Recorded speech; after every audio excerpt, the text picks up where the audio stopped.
नमस्कार साथियों, एक बार फिर से स्वागत है आपका अपने यूट्यूब चैनल आकाश डीआर में। इस बेहद ही खास सीरीज में बात करते हैं करंट अफेयर्स की, साथ ही साथ करते हैं उनका एनालिसिस, जो न केवल यूपीएससी एग्जाम के लिए अत्यंत सहायक हैं, बल्कि जितने भी स्टेट के पीसी एग्जाम हैं, बैंकिंग, एसएससी, रेलवे, टीचिंग, जितने भी गवर्नमेंटल और एग्जाम हैं जहाँ पर आपको जीएस या फिर आपको करंट अफेयर पूछे जाते हैं, स्टैटिक जीके की बात की जाती है, उन सभी के टॉपिक को न केवल कवर करता है, बल्कि उनके कॉन्सेप्ट को बताने की कोशिश करता है, उनका विस्तृत विश्लेषण करता है, जिससे कि आपको स्टैटिक करंट अफेयर के साथ-साथ और जो भी स्टैटिक जीके और करंट अफेयर के साथ-साथ क्या हो सके, आपके पीछे उसके निहितार्थ समझ में आ सकें कि आखिरी चर्चा में क्यों है, जो आप लंबे समय तक आपको माइंड में बने रहें और आप उनके आंसर दे पाएँ। तो इसी तरीके के और भी इम्पोर्टेंट टॉपिक्स और साथ ही साथ अन्य खबरों को कवर करने के लिए आप जुड़े रहिए हमारे यूट्यूब चैनल आकांक्षा डीआर के साथ। यदि आप मेरे चैनल पे नए हैं तो चैनल को लाइक करिए, सब्सक्राइब करिए, शेयर कीजिए, कमेंट करिए और हाँ, सबसे इम्पोर्टेंट इसमें है बेल आइकन को जरूर प्रेस कर लीजिएगा, क्योंकि जब भी मैं कोई वीडियो अपलोड करूंगा उसका नोटिफिकेशन सबसे पहले आप तक पहुंच पाएगा और सबसे पहले आप मेरी वीडियो को देख पाएंगे। यदि आप इस चैनल पर पुराने हैं तो चैनल को अपना इसी तरह प्यार देते रहिए। इस एजुकेशन डिजिटल प्लेटफॉर्म की ग्रोथ करने के लिए आप अपने नियर वंस के साथ, दोस्तों के साथ, रिलेटिव के साथ इसको शेयर करिए, उनसे सब्सक्राइब कराइए, क्योंकि ये न केवल करंट अफेयर को कवर करता है, बल्कि अगर आम जीवन में जितने होने वाली घटनाएं, महत्वपूर्ण घटनाएं हैं, उनसे भी नए सेशन लगातार आते रहते हैं, उनके टॉपिक कवर किए जाते हैं, जिससे क्या होगा, आप दिन प्रतिदिन की लाइफ के बारे में अच्छे से जान पाएंगे, कॉन्सेप्ट क्लियर कर पाएंगे। और जो हवा में बातें होती हैं, जो एक ऐसा है कि आप आधा ज्ञान है, उससे अच्छा है कि आप पूरा ज्ञान लीजिए और अपनी बातों को काफी गहराई के साथ, मजबूती के साथ समाज के आगे, लोगों के आगे अपनी बात को रखिए। तो आइए शुरू करते हैं आज के सेशन को। तो सबसे पहले करंट अफेयर को देखते हैं। आज को करंट अफेयर से पहले देखते हैं, आप जो ये आज ये फिगर देख रहे हैं, ये कोई आम फिगर नहीं है, बल्कि क्या है ये है क्या, ये जो एक आप देख रहे हैं प्लेन जा रहा है, प्लेन के पीछे लगातार ये आप देख रहे हैं पीछे डिजाइन बनती जा रही है। तो ये कोई प्लेन के पीछे कोई बो नहीं डाल रहा है। आप अगर ऐसा महसूस हो रहा हो कि नहीं, ये तो कोई पीछे से मतलब कि इसके कोई कलर निकल रहा है, बल्कि क्या है कि जो स्पीड दिखाई जा रही है, कोशिश ये की जा रही है कि जो प्लेन आगे जा रहा है, ये क्या है, ये ऐसा प्लेन है जो अपने पीछे क्या कर रहा है, ये जो ध्वनि है उसकी गति से भी तेज जा रहा है। वैसे ध्वनि से तो तेज, उतना अल्ट्रा तेज जा रहा है, इसको बोलते हैं सुपरसोनिक स्पीड से। तो सुपरसोनिक स्पीड क्या है, जो अपनी ध्वनि की गति से ही 5 गुने से आगे स्पीड से जा रहा होता है, उसे बोलते हैं सुपरसोनिक स्पीड। तो उसकी वजह से क्या हो रहा है, सुपरसोनिक स्पीड की वजह से इसकी जो गड़गड़ाहट है, इसकी आवाज पीछे छोड़ता जा रहा है। और कई बार अगर सुपरसोनिक स्पीड आप यूं अंदाजा लगाइए, अगर आपकी बिल्डिंग के पास से गुजर जाए तो बिल्डिंग में चटकने दरारें आ जाती हैं, इतनी स्पीड से वहां पे वेव उनके पीछे आवाज साउंड की होती है। क्योंकि आज एक टॉपिक है, इसलिए मैंने इस फिगर को आपको दिया है, आप सबको समझ पाए। तो देखते हैं आज के प्रमुख करंट अफेयर हैं क्या। वर्ल्ड हेल्थ ऑर्गेनाइजेशन यानी डब्ल्यूएचओ ने क्या किया है, अभी हाल ही में ग्लोबल टीबी रिपोर्ट जारी की है। और ऐसा देखने में आया है कि नाटकीय ढंग से क्या हुआ है, टीबी के लगातार जो वृद्धि हो रही है पूरे वर्ल्ड में, वो अचानक उसमें गिरावट देखी गई है। तो देखेंगे आज क्या गिरावट वाकई में लोगों के प्रयासों से या स्वास्थ्य सेवाओं के सुधार से हुआ है, क्या इसके पीछे कोई और निहितार्थ है, या इनका कोविड-19 से क्या लेना देना है। अभी हाल ही में क्या हुआ, अफ्रीकी देशों में क्या हुआ था कि इबोला का प्रकोप समाप्त होने की घोषणा की गई थी, लेकिन 4 महीने बाद ही क्या हुआ है, वहां के राज्य है लोकतांत्रिक गणराज्य कांगो, वहां से फिर से नए मामले उभर के आए हैं, तो उनके बारे में जानेंगे।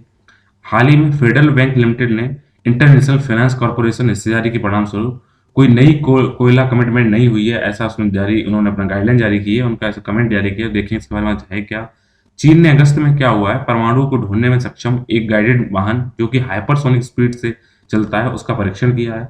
और उसने अपने लक्ष्य को टारगेट करने से पहले दुनिया का चक्कर लगाया है, जिससे अमेरिका के सहित भारत और अन्य जितने भी देश हैं वो उसमें थोड़ी दिक्कत आ रही है। उन्होंने कुछ चिंताएं व्यक्त की हैं, उनके बारे में देखेंगे। वही हाइपरसोनिक स्पीड मैंने अभी बताया है। यूनाइटेड किंगडम अर्थात जिसको हम इंग्लैंड बोलते हैं, उसने 31 अक्टूबर से 12 नवंबर तक वहां पर कोप 26 यूनाइटेड नेशन जलवायु परिवर्तन सम्मेलन की मेजबानी करने का करेगा। तो ध्यान रखना, इस बार जो कोप कॉन्फ्रेंस ऑफ पार्टी जो सम्मेलन किया जा रहा है, वो कौन सा 26वां है यूनाइटेड नेशन का, वो कहाँ आयोजित किया जा रहा है, वो आयोजित किया जा रहा है स्कॉटलैंड, जो स्कॉटलैंड है उसके एक शहर है ग्लासगो, वहां पर आयोजित किया जा रहा है। इस बात को ध्यान रखना।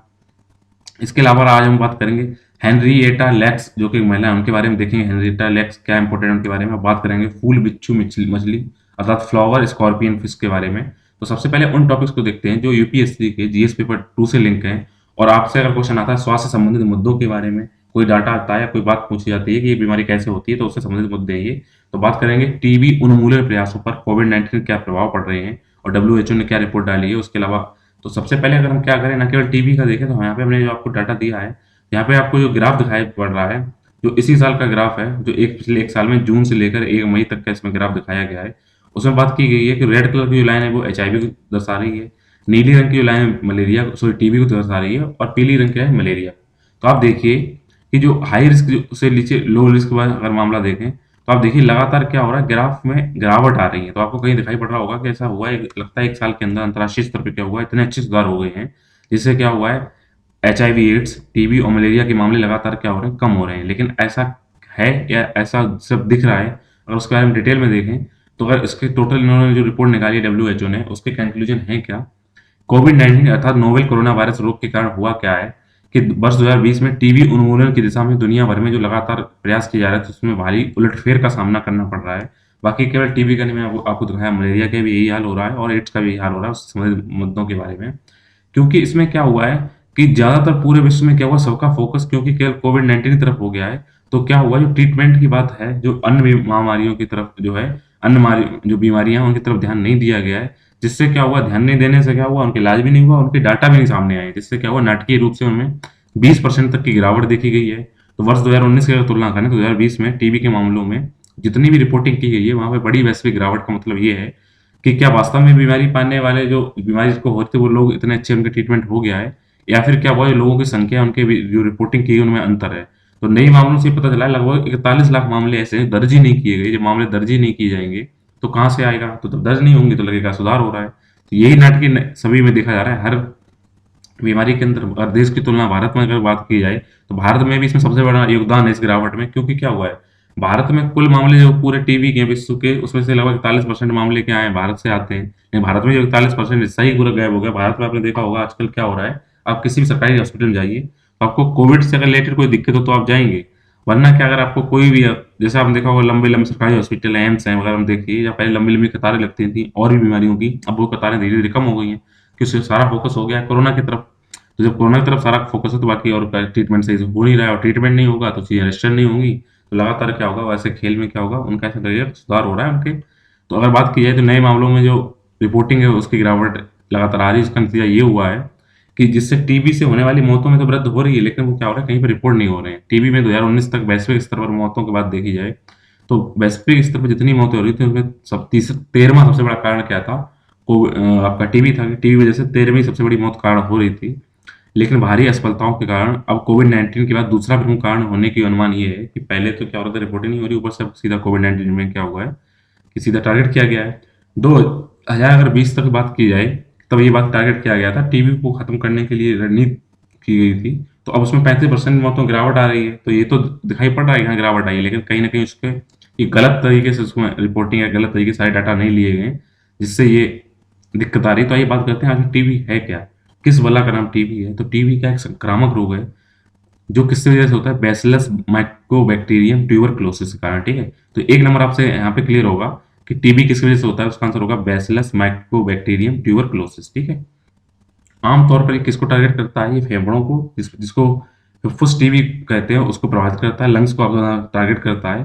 लेकिन अन्य साइटों पर इसका प्रभाव देखा गया है। और ये बीमारी फैलती कैसे, ध्यान रखना है, एक तो इंपॉर्टेंट है किससे होता है, बैसिलस माइकोबैक्टीरियम ट्यूबरक्लोसिस, आपके लंग्स को प्रभावित करता है। और ये फैलती कैसे है, जब क्या होता है कि जब कोई एक बीमार इंसान क्या करता है, लगातार खांसता है, छींकता है, तो क्या होता है, उसके बैक्टीरिया बाहर निकलते हैं, और उसके खांसने से जब बैक्टीरिया बाहर निकलते हैं वो दूसरे इंसान में प्रवेश कर जाते हैं। ठीक है, तो माइकोबैक्टीरियम ट्यूबरक्लोसिस देखते हैं इसमें कॉमन सिम्टम्स क्या होते हैं। लंबे समय तक आपको खांसी रहेगी, और जब आप खांसी करोगे तो आपके सीने में दर्द भी होगा, और आपकी खांसी में क्या होगा, लगातार क्या होगा, आपका जो भी निकलेगा, आपके जो खांसी निकल, जब आप करते हैं जो बलगम निकलता है उसमें क्या होगा, आपको ब्लड आएगा, साथ ही साथ आपको कमजोरी आएगी, चक्कर आएंगे, जी मतलब आएगा, आपका वजन कम हो जाएगा, आपको सर्दी लगेगी, या फिर आपको क्या होगा, फीवर आने की अनुभूति होगी, और रात में क्या होगा, आपको पसीने भी आएंगे। ऐसी सारी दिक्कत आती हैं। अगर देखें भारत ने इसका क्या प्रयास किए हैं, तो भारत टीबी को समाप्त करने के लिए अपनी पूरी तरह से जितनी वित्त पोषित राष्ट्रीय रणनीतिक योजनाएं हैं उनको आक्रामक रूप से लगातार लागू कर रहा है। क्योंकि पूरे वर्ल्ड में सबसे ज्यादा मामले टीबी के भारत में आते हैं। पिछले कुछ वर्षों में लगभग 5 करोड़ लोगों का इलाज किया गया है टीबी के लिए, ध्यान रखना आप। भारत टीबी निवारक उपचार अर्थात टीपीटी के राष्ट्रीय स्तर को हासिल करना चाहता है। ये क्या है, ये संयुक्त राष्ट्र की एक उच्च स्तरीय बैठक है, उसके लक्ष्य को प्राप्त करने का प्रयास करता है, जिसमें टीबी के इलाज पर शुरू किए गए 40 मिलियन यानी कि लगभग 4 करोड़ और शेष 18 महीनों में वैश्विक स्तर पर टीपीटी पर 30 मिलियन लोगों का लक्ष्य है। 2020 में स्थापित राज्यों और जिला का उपराष्ट्रीय प्रमाण पहल विभिन्न श्रेणियों के लिए टीबी मुक्त स्थिति दिशाओं में प्रगति जिलों और राज्य केंद्रशासित प्रदेशों को चिन्हित करता है, और टीबी की घटनाओं में गिरावट के लिए क्रमिक मील के पत्थर के साथ मापा जाता है। तो ये सारे प्रयास भारत के द्वारा किए जा रहे हैं, ध्यान रखना। यहाँ पर एक है भारत टीबी निवारक उपचार अर्थात टीपीटी, उसके बारे में बात आएगी और इसमें देख लेना टीबी कैसे होती है और क्या क्या चीजें हैं। एक दूसरा महामारी है जिसका नाम है इबोला। तो लगातार जो अभी दिख रहा था कि इबोला खत्म हो रहा है, तो एक अफ्रीकी राज्य, लोकतांत्रिक गणराज्य जो कांगो है, वहां पर फिर दोबारा शुरू हो गया है। ये भी टॉपिक स्वास्थ्य से लिंक संबंधित है। अगर इसका बैकग्राउंड देखें, 2014-16 के बीच में इबोला के प्रकोप ने 11,300 लोगों की जान ली थी, जिसमें ज्यादातर अफ्रीकन देश के गिनी, सिएरा लियोन और लाइबेरिया के लोग थे। मई 2021 में डेमोक्रेटिक रिपब्लिक ऑफ कांगो अर्थात कांगो लोकतांत्रिक गणराज्य ने आधिकारिक तौर पर 12वें इबोला प्रकोप के अंत की घोषणा की थी, लेकिन 4 महीने बाद फिर वहां पे इबोला देखा गया। तो अगर इबोला का देखें वायरस किस तरीके दिखता है, कुछ इस तरीके से दिखाई पड़ता है। इबोला वायरस ध्यान रखना है किससे होता है, वायरस बीमारी, ठीक है। कुछ कई बार आता है इबोला किससे होता है, वायरस की बीमारी है। जिससे पहले इबोला रक्तस्रावी बुखार के रूप में जाना जाता था, क्योंकि इसमें ज्यादातर बुखार आता है। ये मनुष्यों की एक गंभीर अक्सर घातक बीमारी है, क्योंकि इसमें मरने की दर 80 से 90% होती है, जबकि आप इस टाइम आपको बता दें कोरोना से मरने की दर 1 से 2% है। अगर देखें फैलता कैसे है, तो ये वायरस जंगली जानवरों से लोगों के बीच में फैलता है, और जब लोगों के बीच में जाता है फिर ये मानव से मानव के बीच में, आबादी के मध्य जो वहाँ पॉपुलेशन फैलता रहता है। इसमें मृत्यु दर लगभग पिछले कई वर्षों में 50% है, और इसके पिछले प्रकोपों की बात की जाए तो पर केस मृत्यु दर 50 से 90% तक भिन्न होती रहती है। अगर इसमें देखें कि इसमें रोकथाम कैसे होती है, इस प्रकोप को सफलतापूर्वक नियंत्रित करने के लिए क्या है, आपसी कम्युनिटी सहयोग और जुड़ाव बहुत जरूरी है। अच्छा प्रकोप नियंत्रण कब होगा, जब अच्छे से मैनेजमेंट किया जाए, निगरानी की जाए, और लगातार जो संपर्क में आ रहे हैं उनको देखा जाए, मॉनिटरिंग किया जाए, और इनके साथ साथ लैब में अच्छे से टेस्टिंग की जाए। और जब तक समाज पूरी तरीके लामबद्ध नहीं होगा इसको खत्म करने में, तब तक के इसमें हम सफलता नहीं पा सकते हैं। अगर इसके उपचार की बात की जाए, तो क्योंकि इसमें डिहाइड्रेशन होता है, तो डिहाइड्रेशन स्टार्ट होने के साथ ही इसकी प्रारंभिक देखभाल, रोग सूचक उपचार जीवित रखने में सुधार करता है। अगर जो वायरस को बेहतर करने के लिए अभी तक क्या है, कोई भी ऐसा उपचार नहीं आया है जिसमें लगे कि हाँ एक ऑफिशियल आपका इलाज है, लाइसेंस मिला हुआ है कि हाँ ये दवा यूज करिए। अभी तक कोई इसका दवा या कोई उपचार नहीं आया है। बस क्या है, कई प्रकार के ब्लड और प्रतिरक्षा विज्ञानी और दवा उपचार विकास के इसमें अधीन लगे हुए हैं। बस क्या है, इसमें थोड़ी देखभाल अच्छी करनी चाहिए, और अच्छे से जो कोविड-19 वाला हाल है वही हाल इसमें है। बात करेंगे इंटरनेशनल फाइनेंस कॉर्पोरेशन के बारे में। ये टॉपिक लिंक है महत्वपूर्ण अंतर्राष्ट्रीय संस्थान, उनकी एजेंसियां, उनकी संरचना कैसी है, उनके अध्यक्ष क्या हैं। तो देखते हैं इंटरनेशनल जो फाइनेंस कॉर्पोरेशन है उसका मुद्दा हुआ क्या है। अंतर्राष्ट्रीय निकाय ने जुलाई 2021 में ऐसी मांग की थी कि भारत के 7वें सबसे बड़े वाणिज्यिक बैंक को कोयले के वित्त पोषण पर रोक लगा देनी चाहिए, कि भारत के जो वाणिज्यिक बैंक है वो कोयला को लगातार जो रुपया दे रहा है उसको रोके। तो इसके लिए bank Jindal steel workers energy limited द्वारा और अदानी पावर राजस्थान लिमिटेड जैसी फर्मों का एक प्रमुख ऋणदाता है जो कोयला के लिए, उसको ये बात कही गई थी। इससे क्या होगा, इससे भारत के ऊर्जा उत्पादन पर असर पड़ने की उम्मीद है। इसलिए इसको रोक, इंटरनेशनल फाइनेंस कॉर्पोरेशन इसको रोक लगाने की बात कही थी, आप कोयले का वित्त पोषण ना करिए, जिससे कहीं ना कहीं होगा ऊर्जा के उत्पादन पर असर पड़ेगा। तो बात करते हैं अंतर्राष्ट्रीय वित्त निगम है क्या। तो ये एक अंतर्राष्ट्रीय वित्तीय संस्थान है जो करता क्या है, जो विकासशील देशों में और उनके निजी क्षेत्रों के विकास को प्रोत्साहित करने के लिए उसमें निवेश कैसे किया जाए उसकी सलाह देता है, और जितनी भी आपकी परिसंपत्ति है उनका मैनेजमेंट किया कैसे जाए और उनकी सेवाएं कैसे चलाई जाए इसके बारे में आपको जानकारी देता है।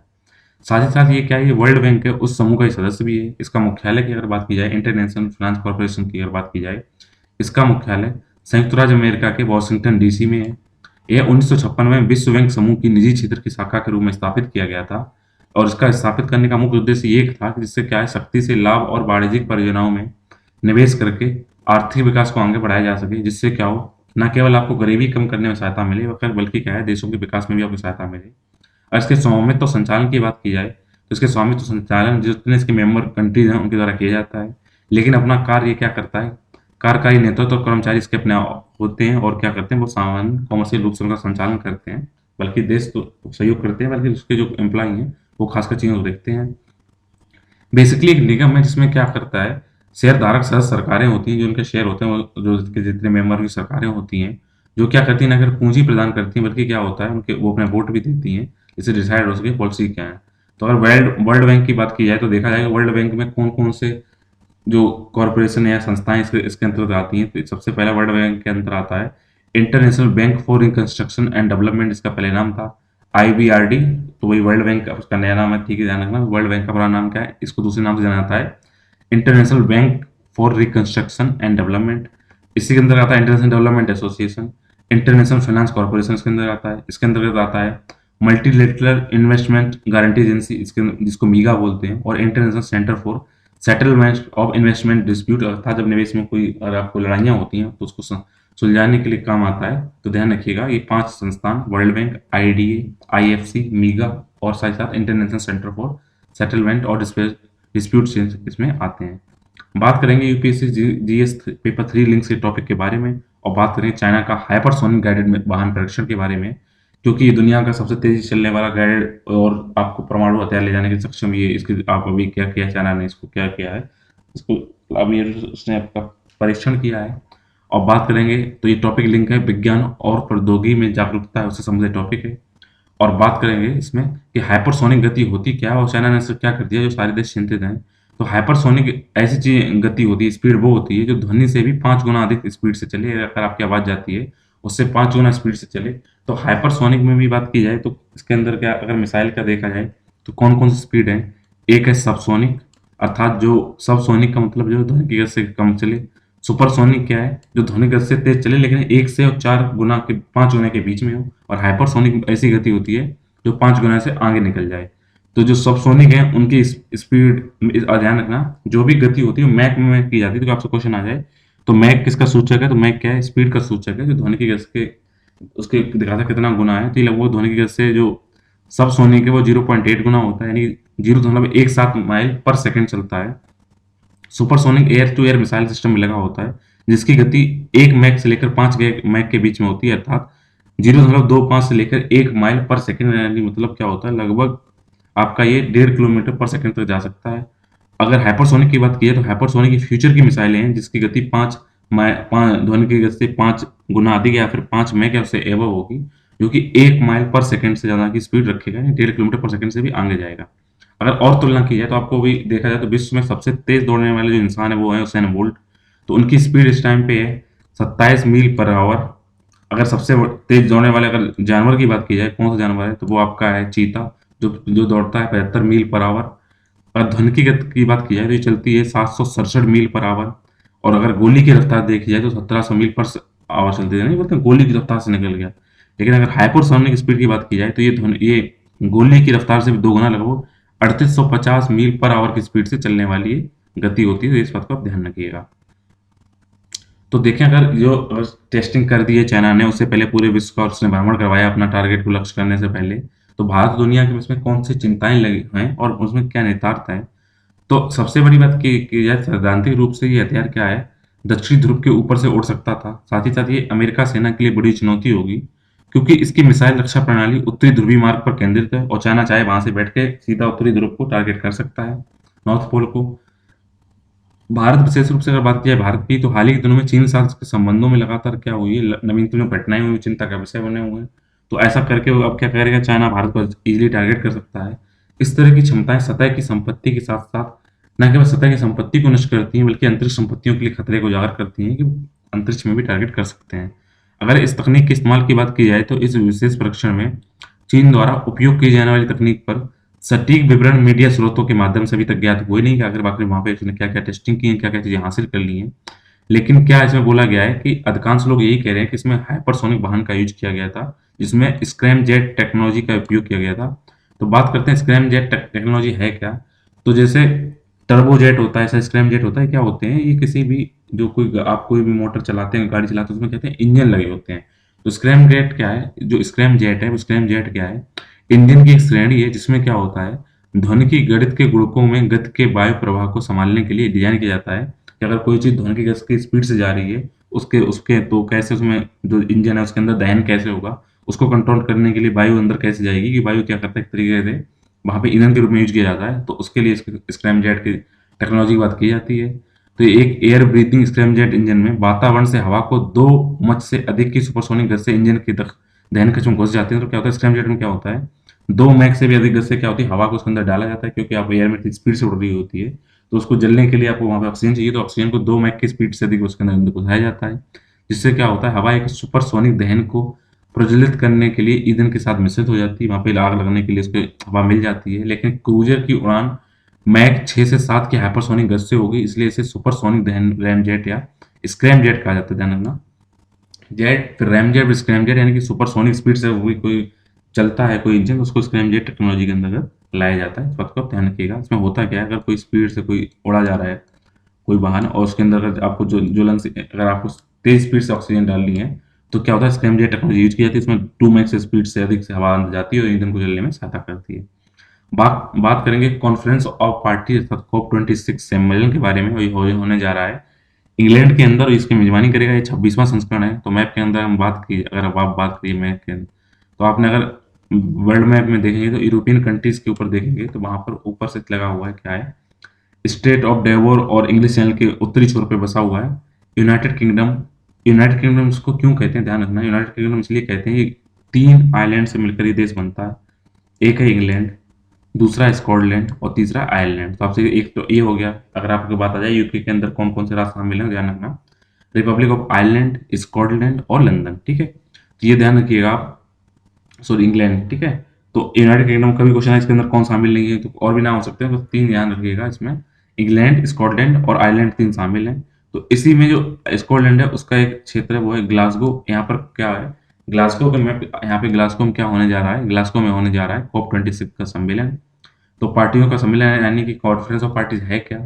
तो कॉन्फ्रेंस ऑफ पार्टी क्या है, संयुक्त राष्ट्र जलवायु परिवर्तन फ्रेमवर्क कन्वेंशन अर्थात UNFCCC, United nation framework of convention of climate change के अंतर्गत ये आता है, जिसका गठन 1994 में किया गया है। UNFCCC की स्थापना, वायुमंडल में ग्रीन हाउस गैसों का कंसंट्रेशन कैसा होगा, उन कंसंट्रेशन को रोकने के लिए, उनका स्थिरीकरण करने की दिशा में काम करने के लिए इसकी स्थापना की गई थी। क्योंकि आपने पहले जलवायु परिवर्तन फ्रेमवर्क है, इसको ध्यान रखना। और कॉन्फ्रेंस ऑफ पार्टी सदस्य क्या है, 1995 से लेकर अब तक हर साल यहाँ पर बैठक करते आए हैं, हर जगह जगह पर। तो इनकी जो COP पहली हुई थी वो कहाँ हुई थी, बर्लिन में हुई थी। और अब इस टाइम पे ये कहाँ होने वाली है, 26वीं कहाँ इंग्लैंड में होने वाली है। तो देखते हैं कि इसके अंतर्गत क्या होता है, जो सदस्य राज्य होते हैं उनके अंतर्गत क्या क्या जिम्मेदारियां होती हैं। तो इनका जो जिम्मेदारियां होती हैं उनको उन पे एक सूची में तैयार किया जाता है। तो जलवायु परिवर्तन को कम करने के लिए उपाय कैसे क्या किए जाए वो ये तैयार करते हैं। साथ ही साथ जलवायु परिवर्तन के क्या प्रभाव हैं और उनके लिए कौन सी अनुकूल तैयारी की जाए, कौन से सहयोग आपस में डेवलप किए जाए, उसके बारे में चर्चा होती है। साथ ही साथ जलवायु परिवर्तन से संबंधित यहाँ पे शिक्षा कैसे होनी चाहिए, उनकी ट्रेनिंग कैसी होनी चाहिए और लोगों को अवेयरनेस कैसे बढ़े, उसका बढ़ावा देने के लिए यहाँ पे सूचियाँ तैयार की जाती हैं। तो UNFCCC के अनुसार जो COP26 जो होने वाली है आपकी ग्लासगो में स्कॉटलैंड के, तो उसमें 4 लक्ष्य लगभग निर्धारित किए गए हैं, उनकी दिशा तय की जाएगी। कौन कौन से हैं वो क्या है, सदी के मध्य तक जो वैश्विक नेट शून्य सुरक्षित जो है, मतलब कि आप जो करेंगे उत्सर्जन, उसकी पहुंच के भीतर 105 डिग्री सेल्सियस कैसे रखा जाए वो टारगेट हासिल करने के लिए। जितनी भी कम्युनिटी हैं और जो प्राकृतिक आवास है उनकी रक्षा के लिए अनुकूलन कैसे होगा उसके बारे में बात की जाएगी। साथ ही साथ इसमें वित्त जुटाने का प्रयास किया जाएगा और पेरिस नियम पुस्तिका को अंतिम रूप देने की कोशिश की जाएगी।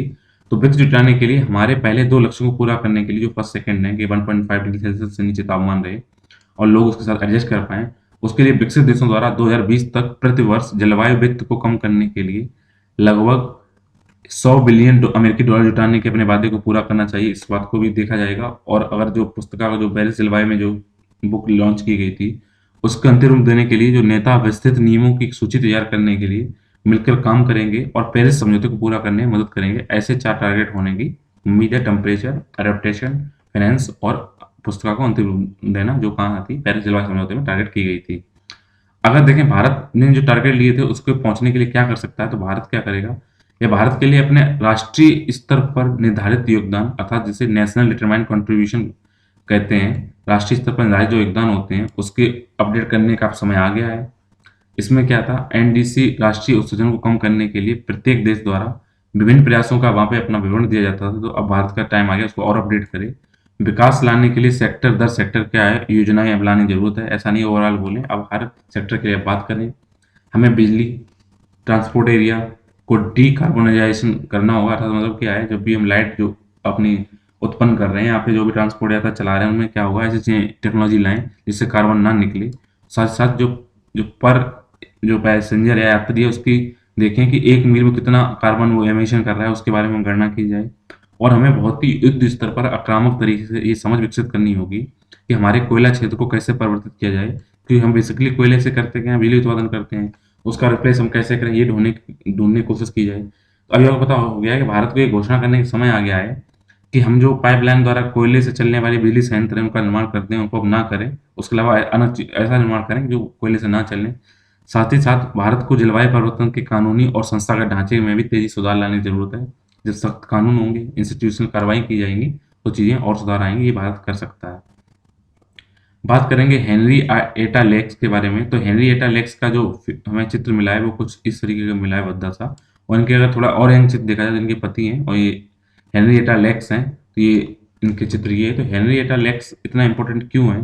क्योंकि सबसे पहले देखा जाए कि ये एक अफ्रीकी मूल की अमेरिका महिला थी, हेनरी एटा लेक्स, जिनकी 70 साल पहले पहले गर्भाशय ग्रीवा के कैंसर अर्थात जिसे सर्वाइकल कैंसर बोला जाता है, उसकी मृत्यु हुई थी। यानी कि सर्वाइकल कैंसर से विश्व में मरने वाली पहली महिला कौन थी? हेनरिएटा लेक्स थी। और डब्ल्यूएचओ ने, वर्ल्ड हेल्थ ऑर्गेनाइजेशन ने 13 अक्टूबर 2021 को मरने के पश्चात उनको सम्मानित किया है। तो 13 अक्टूबर को उनको सम्मानित किया गया है, तो इसको फिर से इनका चर्चा में नाम आ गया है। तो हेनरिएटा लेक्स, ध्यान रखना, वर्ल्ड की पहली सर्वाइकल कैंसर से शिकार महिला थी। और इनके बारे में इंपॉर्टेंट क्या है? क्योंकि उन्हें उस टाइम पता नहीं था, उनसे उनकी सहमति भी नहीं ली गई थी और ना उनको ज़्यादा समझ थी। उसके बिना भी क्या हुआ था, उनके बायोप्सी, क्या मतलब उनके कुछ नमूने लिए गए थे और नमूनों को चिकित्सा विज्ञान में असंख्य सफलताओं को संभव बनाया। कि उनके नमूने लेकर जब उनके परीक्षण किया गया, स्टडी की गई, तो उन्होंने क्या किया था, मेडिसिन क्षेत्र में काफ़ी जो नए नए उपचार थे उनको सफल बनाया। और उनको कोरोना वायरस रोग पर अनुसंधान में सहायता करने के लिए उन्हें देखा जाता है। क्योंकि उसकी जो सेल लाइन एक प्रयोगशाला में अनिश्चित काल तक जो उनकी सेलें भी लगातार विभाजित की गई, उसे मानव कोशिकाओं की पहली अमर रेखा, जिसे एचपीवी, ह्यूमन पेविलोमा वायरस, एचपीवी की फुल फॉर्म होती है human papilloma virus vaccine, polio vaccine, HIV और कैंसर के लिए दवाओं के विकास के लिए इनकी जो सेल्स थी उन्होंने महत्वपूर्ण भूमिका निभाई थी, हेनरिएटा लेक्स ने। इसके अलावा पार्किंसन रोग, प्रजनन स्वास्थ्य, इन विट्रो फर्टिलाइजेशन से आईवीएफ टेक्नोलॉजी बोलते हैं, क्रोमोसोम स्थिति, जीन मैपिंग और सटीक दवा पर शोध के लिए हेनरिएटा लेक्स के बायोस को हेला कोशिका के रूप में जाना जाता है। और इन्होंने इनकी द्वारा जो की गई इनकी जो सेल्स थी, इन्होंने इतनी इतनी स्टडी को हेल्प की है, तो इसलिए डब्ल्यूएचओ ने उनको सम्मानित किया है। ध्यान रखिएगा, नाम है हेनरिएटा लेक्स, पहली सर्वाइकल कैंसर से शिकार महिला थी। बात करेंगे फ्लावर स्कॉर्पियन फिश के बारे में, जिसको फूल बिच्छू मछली कहा गया है। तो हाइप्लोसवेस्टस अर्माटस, ये इसका वैज्ञानिक नाम है, होप्लोसवेस्टस अर्माटस, जिसे फूल बिच्छू मछली के नाम से जाना जाता है, ने रे फिनेड मछली के क्रम में संबंधित है। इसे स्कॉर्पिनो फॉर्मे भी कहा जाता है। और ये इस टाइम चर्चा में क्यों है? ये अनोखी कम ज्ञात मछली प्रजाति, जो अभी तक ऐसा उम्मीद की जाती है केवल प्रशांत महासागर में पाई जाती है, अब उसको हिंद महासागर में भी देखा गया है। ये अगर इस प्रजाति को अगर देखा जाए तो ये लगभग 7.5 से 12.7 सेंटीमीटर या फिर मिलीमीटर में देखें तो 75 से 127 मिलीमीटर की होती है। जब और इसके शरीर की चौड़ाई लगभग 14 से 22 मिलीमीटर तक की होती है। और इस प्रजाति के सिर है वो शरीर की तुलनातर रूप से थोड़ा बड़ा होता है और बड़ा था, तो इस तरीके से ये देखी गई है। तो ध्यान रखना, जो स्कॉर्पियो फिश मछली है अर्थात जो बिच्छू फूल मछली है, उसको अब क्या, जो केवल देखा जा रहा था केवल प्रशांत महासागर में है, अब उसको क्या है हिंद महासागर में भी देखा गया, इसलिए चर्चा का केंद्र में है। इसी के साथ आज के प्रमुख करंट अफेयर और इनका एनालिसिस कंप्लीट होता है। उम्मीद है आपको ये समझ में आए होंगे। अगर आपसे पीडीएफ चाहते हैं तो आप कमेंट बॉक्स में अपना ईमेल आईडी लिखिए। अगर आप चाहते हैं इसमें कोई दिक्कत तो कमेंट बॉक्स में लिखिए, उस दिक्कत को दूर करने का प्रयास किया जाएगा। इसी तरह के और अच्छे टॉपिक और नए सेशन से जुड़ने के लिए आप जुड़िए हमारे यूट्यूब चैनल आकाश अध्याय के साथ। मिलते हैं एक नई वीडियो में एक नए टॉपिक के साथ, तब तक के लिए थैंक यू।